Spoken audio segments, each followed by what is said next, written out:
So today we're going to be talking about Google Analytics specifically, and what Google Analytics does is it tracks your website. So if we all have a website that we're trying to generate more people to get there, the biggest misunderstanding is what's happening when those people get there. What am I supposed to be doing to make this better?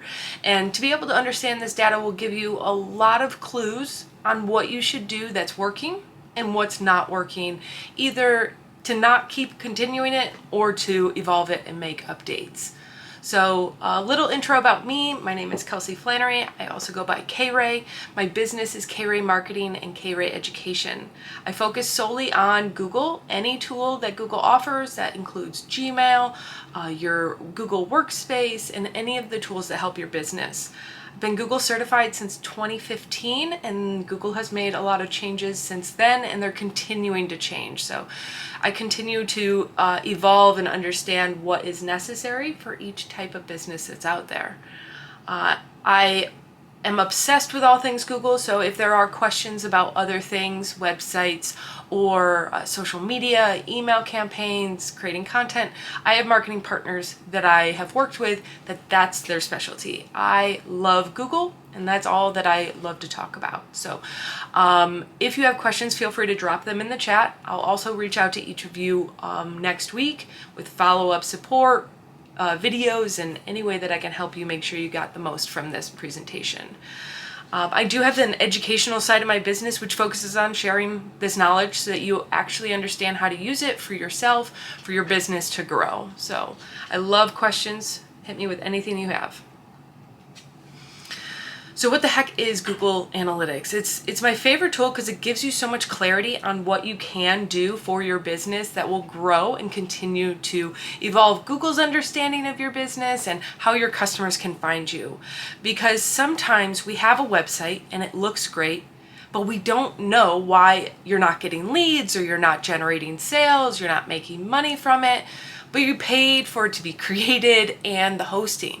So that can be frustrating to not know what's actually going on. And I have some quick bit. This is like going into a store and not having a security camera to know how many people came in. What did they look at? What did they like? What did they not like? Did they buy? So that second half of the sale that is really important for us to get more of those to happen is this data. Now, if you have a website and you've been tracking with Google Analytics, you might have noticed a change in 2023. They had the Universal Analytics discontinued and deleted. So if you haven't checked out your analytics account, it may no longer be there, and you will need to upgrade to Google Analytics 4. Now, having this on there, it's a one-time setup, but you want to constantly come in and check on it. See how things are going, if you have sales, promos, things that you're doing on your marketing side to better understand the success. Not just if it's reaching people or if people are clicking on the ad or any of those likes or follows, what is actually happening to generate new business or revenue for you. And what's really important is the change that happened in 2023 was a lot more privacy. So you've noticed a lot of the cookie banners popping up on websites that you may visit. You may find that you're having a drop in total numbers of views or clicks because they're not all being tracked. So in the case of not being tracked, if you don't have this set up at all, you're in that same boat. You don't know anything.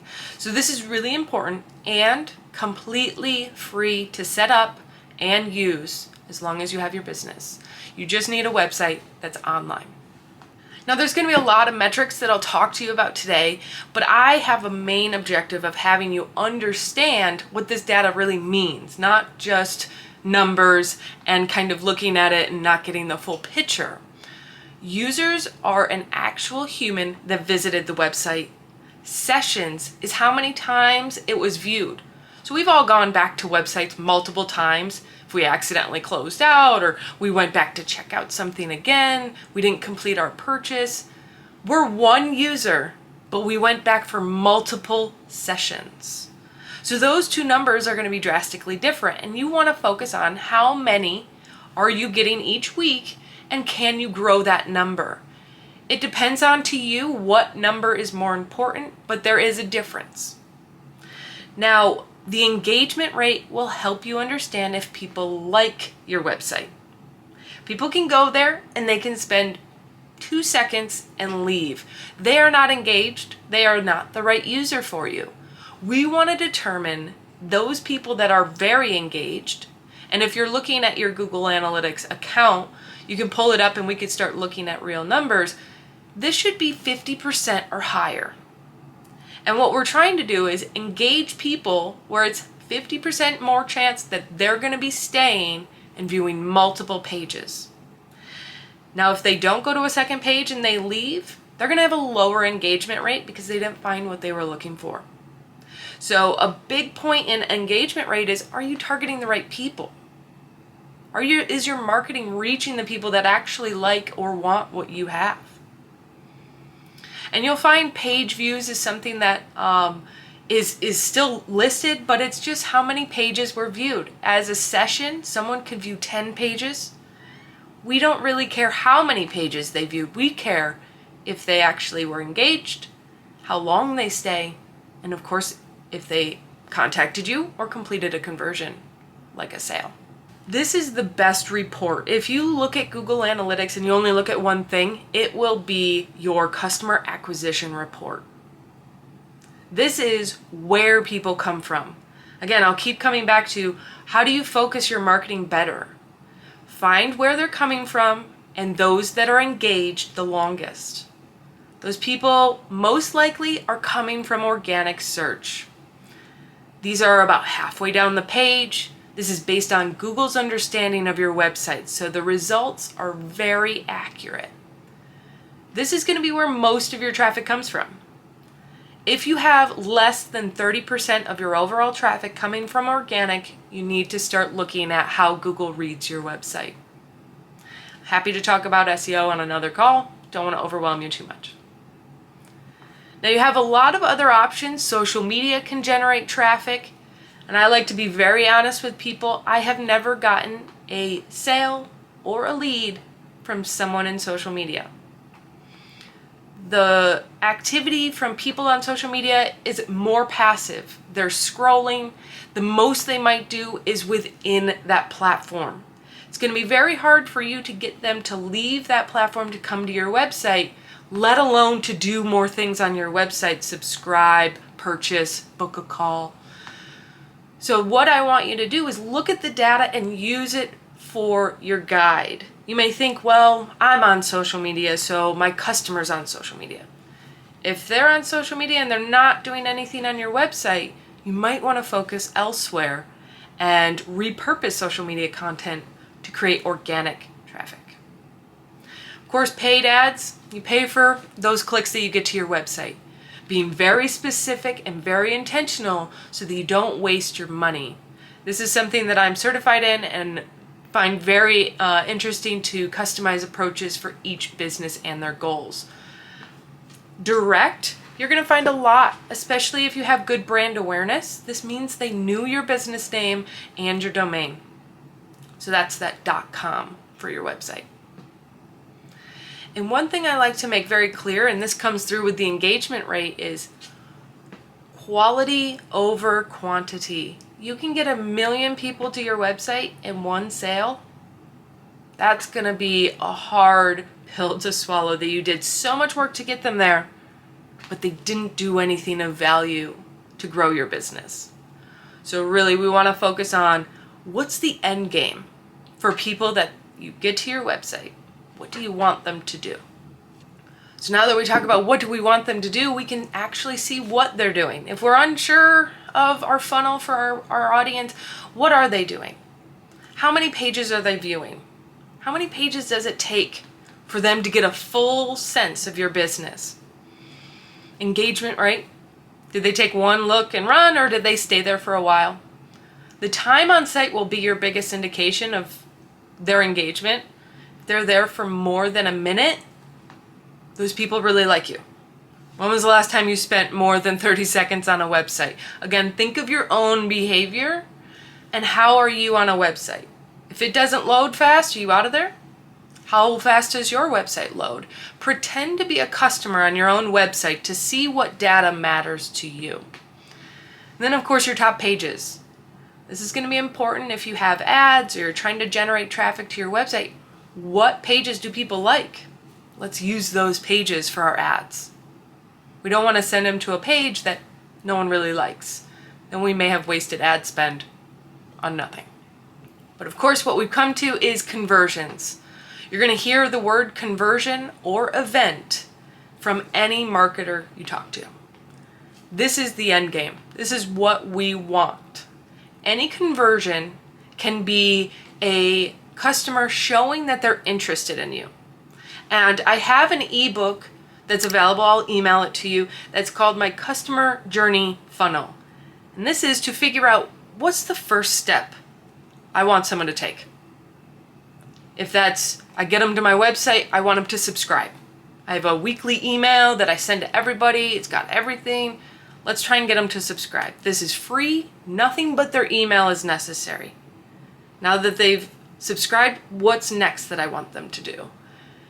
Each of these steps, which could be filling out a contact form, booking a call, buying something, each of these steps are considered a conversion. So we want to know anytime someone does these major steps that we're excited about, they subscribed, they bought, they booked, whatever, this is what we're shooting for. Every single person, this is the path we want them to take. So tracking these will allow us to backtrack. If someone subscribed, where'd they come from? What page did they look at when they subscribed? What device were they looking at? We can learn so much from when people complete these actions. And it can be baby steps. We want to track if someone adds to their cart, they go to the checkout, and they purchase. We want to see where they fall off. What happens? Is it I don't have free shipping? Is it, whatever additional options allows you to assess from people are getting this far and then stopping. This is where I need to start investigating. And again, when I email you later, I will show you how to set these up, because Google doesn't know that these are important actions to you. We need to tell Google Analytics, this is what I consider a conversion. This is another conversion, so that it starts coming into your reports. Right now, you may not know because it's not being tracked because we didn't tell them. So as we get redefining our conversions, we want to make sure, and I always have this goal with any website, is, are you making money from this? If that's with new leads turning into customers, or if that is revenue from sales, however that lines up for your business, we want to make sure we can track the revenue and the how much each customer spends, the conversion rate. Now, a lot of people will say, what's a good conversion rate? That's going to change based on your website, how long you've been tracking your conversions, how much your website can actually generate. The conversion rate I would start to shoot for is 5%. If you're getting 5% of your traffic to do something that turns them closer to being a customer, that's going to be very good. Continue to redefine it. Your next goal will be 10%, and that is excellent. That's the goal of any marketing consultant, but that's a high stretch goal. So know that you need a baby step to start analyzing. Once you get to 5, then you can start turning things up, doing ads, sending more traffic to your website, and really continue to tweak and figure out your website. So how do we get the right people to our website to convert? Of course, we can get a lot of people there, and if they don't convert, maybe they're not the right people. So the data that can be collected, and sometimes limiting with the cookies that are allowed for each website, or even that the user allows, we want to determine where they are, what they like, and how we can find them. So you can track their demographics based on their ages, their gender, and where they live. Now, their age and gender is based on information they've given to Google, either through a Gmail or another profile. Their location is based on their IP address, And if they have a desktop that they look at and their mobile, they'll be considered two different users. And we want to know what language they speak. So if you are across the world, you want to make sure that your language is accurate on your website. There is an auto translate that Google can do within its browser. So to know and be able to have a better, clearer understanding of your audience, demographics is the first step. This can also be helpful in advertising on social media because that's a very big piece of the audience targeting within Facebook. So this information from your website can be used in other strategies. Knowing what type of device they're on, their desktop or their mobile, gives you a better sense of what your website will look like to them. Make sure you check your website on your mobile. If it doesn't look good, if you can't click it, you don't see it all, that's the first place to investigate because 60% is coming from mobile. Knowing their browser preferences, iPhone versus Android, and then going farther into their habits, even their buying habits, other websites that they visit related to your business or not, as well as interest categories. This is a great way to better expand where your business should be based on where your customers are. All right, so making decisions from all this information, all this data. Number one, is there more or less traffic than last week? If you're that excited to look at this every 7 days like I am, that's great. This might be a question last month. Where are they coming from? Was there any spikes or a lot of traffic, or organic had a lot more than last month as far as total? Conversion rate, is this getting better or worse? Again, trying to understand what a good, healthy conversion rate is for your website will take about 2 months. Especially if you just start your account today, it's going to take a little while for us to figure out a healthy trend that your business has already had. We just didn't capture the numbers. And money made. The only number that really matters is how many leads did you get and or how much revenue did you generate. And of course, once you get your lead off of the website, tracking that. What happened? What kind of customer were they? What were they interested in? So knowing the quality of the lead after it goes into your business and it's offline, that's still going to be helpful for you to determine, wow, all these really great customers came from Google Organic and they all read this blog post of mine, or they were all mobile users. Really figuring out who you love as an audience will help your marketing a lot. And weird stuff, any dramatic spikes or crashes. So a big thing will be, did you get no traffic? Either there's an issue with your tracking code, there's an issue with your website, or there's something deeper that we need to analyze that, was not collected, or you just didn't get any traffic that day. All right, so pay attention to conversions instead of total sessions. We care about the actions, not just how many times people saw it. Mobile traffic makes up about 60% of online traffic, so make sure that is ideal, easy, and seamless. And if you don't check on your data once a month, you're walking around in the dark. There's a lot of information. Even though the first couple months of looking at it may feel overwhelming, you'll start to see the trends and you'll start to create a picture. I do have online an offer for Google Analytics reporting, where I can explain this report to you every month. If that's something that you're just like, I want to know, but I don't know, I'm here to translate. And remember that there's going to be seasonal trends and or even differences within days of the week for your business. So look at what is happening so that you can better post on social media or launch a sale to accommodate to your audience. And be consistent. That's going to be a huge thing for any marketing strategy, is continue to look at it and try and stick with it. As soon as you drop off in anything on Google, they're going to think that you're out of business. All right, so an action plan is to, one, ensure that your Google Analytics is set up correctly. This is going to be just going in there, logging in, making sure that you have a screen and you are seeing some lines of the graph. There is a real-time report that you can see if someone's on there right now. I suggest looking there and then go to your website. If you don't see yourself pop up as a user, reach out to me and we can talk. The second thing is to set up your conversions. You can start by going to your admin under data display and click events. This is where you could start adding new conversions. In analytics, it's called events. They like to keep us on our toes. And if you are doing Google Ads and you're paying for your traffic, make sure that you sync your two accounts together.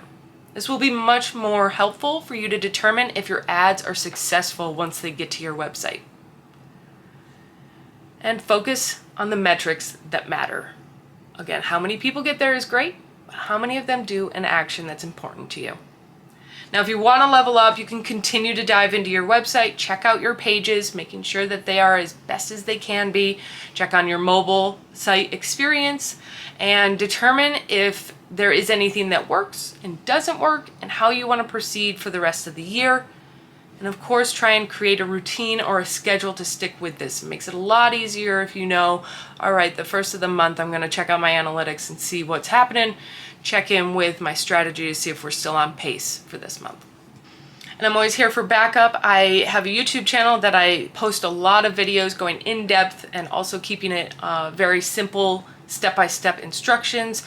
And I have a weekly newsletter that I share all of those tips and try and provide a steady growth and understanding of Google with a hand-holding approach. So I'm always available for questions. And the last thing is I have an online community that's free with a lot of support in a place that you can ask questions, get videos, monthly discussions, anything if you're interested in Google. And of course you can book a call with me that's free. We can talk about your business, set goals, figure out what you need. And I'm ready for any questions that anyone has. Well, that's good. That makes me feel like I did my job at sharing information in a gentle and seamless and simple way, because it can be overwhelming. I will email everyone this report or this presentation as well as some videos and all the links I've talked about. And then you can always reply if you have questions once you get in there and you're like, oh God, I need help. I'm happy to jump on a call or have you invite me to the account so I can check around and see what the deal is.